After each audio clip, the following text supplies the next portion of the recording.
based on an article and journal article talking about the evolution of puppy dog eyes. This is interesting because everybody loves dogs. A statistic showed that 63.4 million households in the US have a dog. And also, dogs are man's best friend. That's a phrase we all know and love, and it's a phrase for a reason. Also, humans may even love dogs more than humans.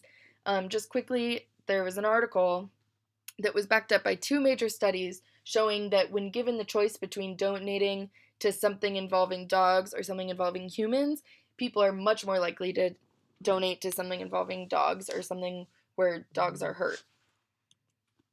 So, just a little background about this topic is that there is a muscle found in dogs which is responsible for raising the inner eyebrow. This muscle is named the AU101 and it's not found in wolves. This is interesting because this muscle creates movements which create larger, rounder eyes and an expression similar to one a human would make when sad, also known as a puppy dog face.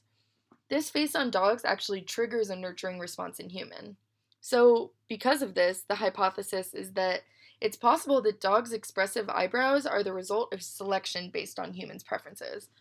We all know about selection, and usually we think of natural selection, something happening in the wild.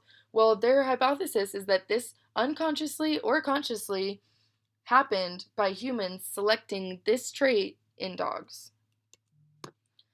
So, in order to collect this data, they had to do two different things. They had to do some anatomical research and behavioral research. The methods for the anatomical research involved using 4 wolf cadavers and 6 domestic dog cadavers. And it's important to note that these dogs were not killed for the study. They were either at taxidermists or the dogs, for example, were at a museum already cadavers. So they had to dissect the faces of these dogs to determine what muscles were there and not there in the dogs and the wolves. Of course, they found that this AU101 muscle was most commonly found in domestic dogs. And then for the behavioral research, they used 9 wolves and 27 domestic dogs, all alive, and the wolves were found from nature parks, and the domestic dogs were found from several animal shelters. In order to get this type of research, they recorded 2 minutes of footage for each animal interacting in a controlled environment with a human. And they just basically looked at how many times they do this eye movement and how strong this eye movement was.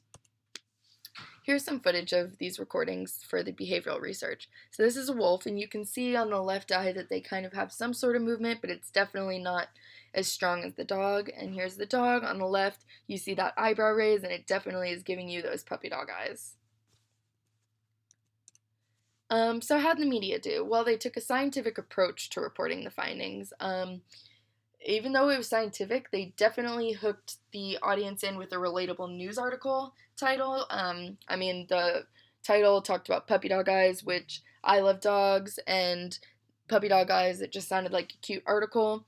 But the hook was actually accurate for what the study was about because even though they talked about it in a little bit more of scientific terms, the basic purpose of the study and article was talking about the evolution of puppy dog eyes. So definitely accurate and good as a hook.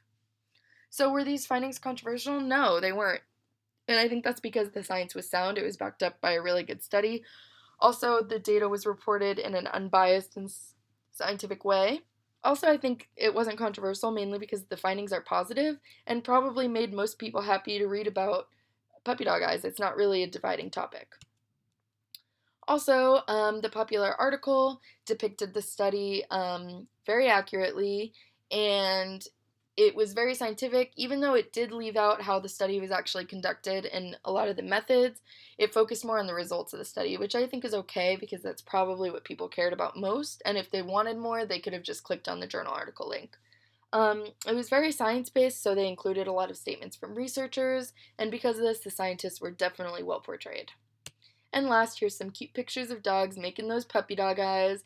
And the next time I get distracted looking at cute dogs on Google, I'll just remind myself that it's actually science because I'm learning about puppy dog eyes evolution.